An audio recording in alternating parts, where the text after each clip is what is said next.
Hello and welcome back. In this video I'm going to show you a simple trick that can absolutely turn the lights on in an image, and this is a very simple technique that can be accomplished in a few steps, and you can go from an okay image to something where the light is absolutely pouring out of the image, and this works beautifully on many landscape photographs.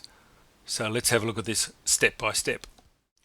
This technique that I'm going to demonstrate comes from the wonderful Dr. Les Walkling, and it is a magic trick that works beautifully on many landscapes.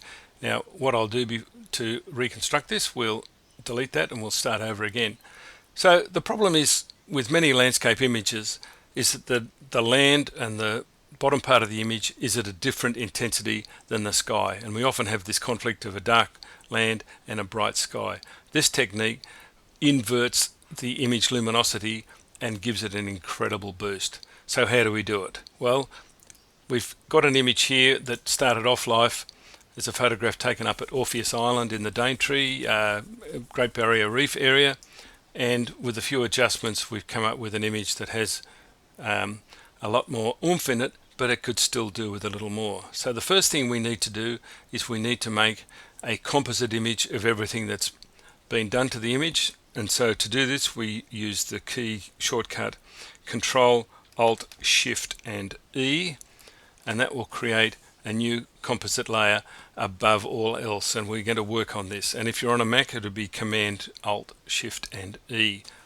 So with our new composite layer created, the first thing we do is we go to the image menu, to adjustments, and we come down here to desaturated, and if you want to use the shortcut, it is Shift Control U, or just simply click on the button, and we now have a desaturated version of the image.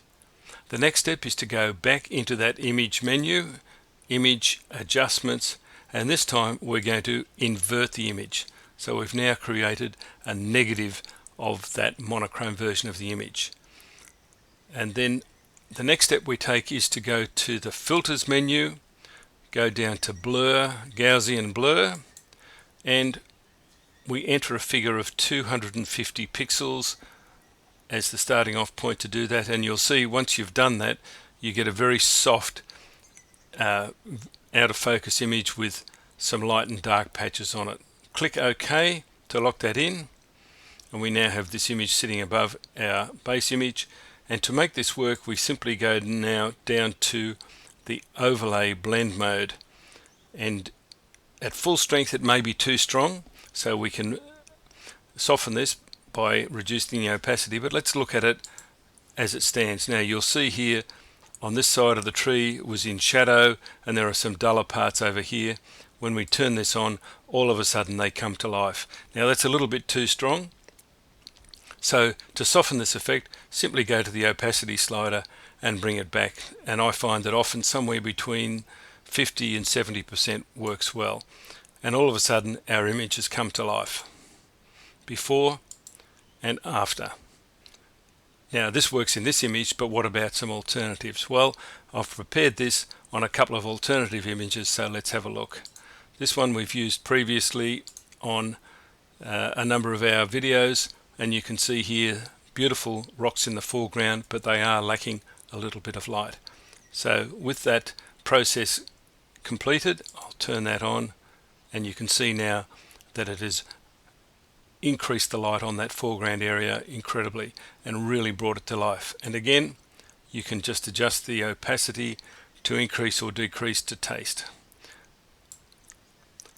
And you'll find that if you use this technique, it won't work on every image, but it does work on many images. This one taken in the Tasmanian West Coast rainforest, I wanted a very dark and brooding sort of effect, and it may have been a little bit too dark, so using this technique I've added a little bit more light into the photograph.